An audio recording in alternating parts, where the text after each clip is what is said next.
and mix that in.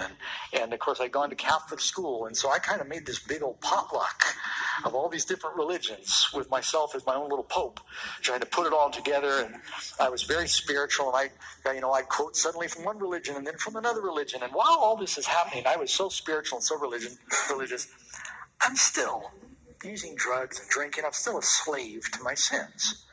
It hadn't made me any better.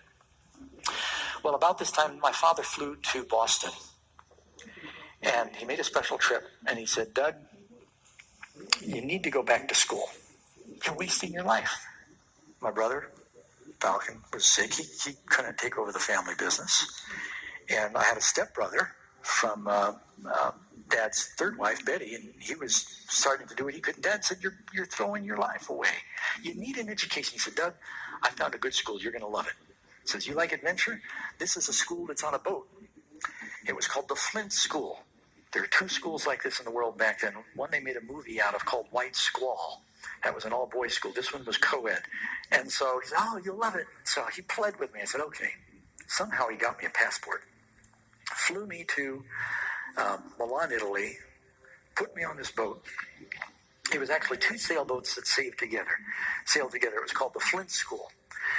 And after he left, I realized I'd sort of been tricked, because this was a very unique school for the children of politicians and millionaires to get them out of their environments. They had a lot of kids getting mixed up with Moonies and cults and drugs back then, and they got them out of the environment and put them in a controlled environment, taught them, business principles, but they taught atheism.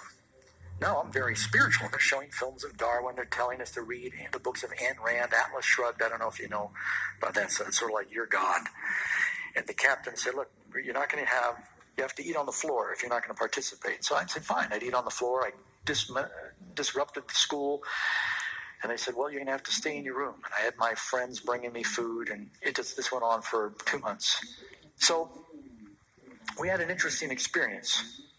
We were sailing from northern Africa, Tunis, Africa, over to Port of Mahon, Spain. And on the way across, we encountered just a terrible storm. And water was coming in, mainsail ripped, the wind was howling, captain was seasick, water was cold, it was Christmas time. And what do you think atheists do when they think they're going to die? They start praying. And I was doing some praying. And you make promises. You all know what you're doing wrong when that happens. And so, of course, fear is the wrong reason to serve God. As soon as the storm was over, we forgot all about the prayers and the promises. And I managed to convince the captain, look, I'll cooperate for the next few weeks until Christmas break if you just let me go home for Christmas break. And they were so anxious to get rid of me, he called my dad and said, you got a deal. And told Mr. Bachelor, we think Doug's shown great progress. We're going to let him come home for Christmas. Because my dad had to pay the whole year up front. They didn't care. They just want to get rid of me.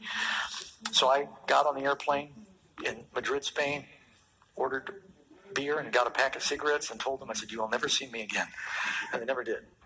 I got back to the States, went on a ski vacation with Dad when it was time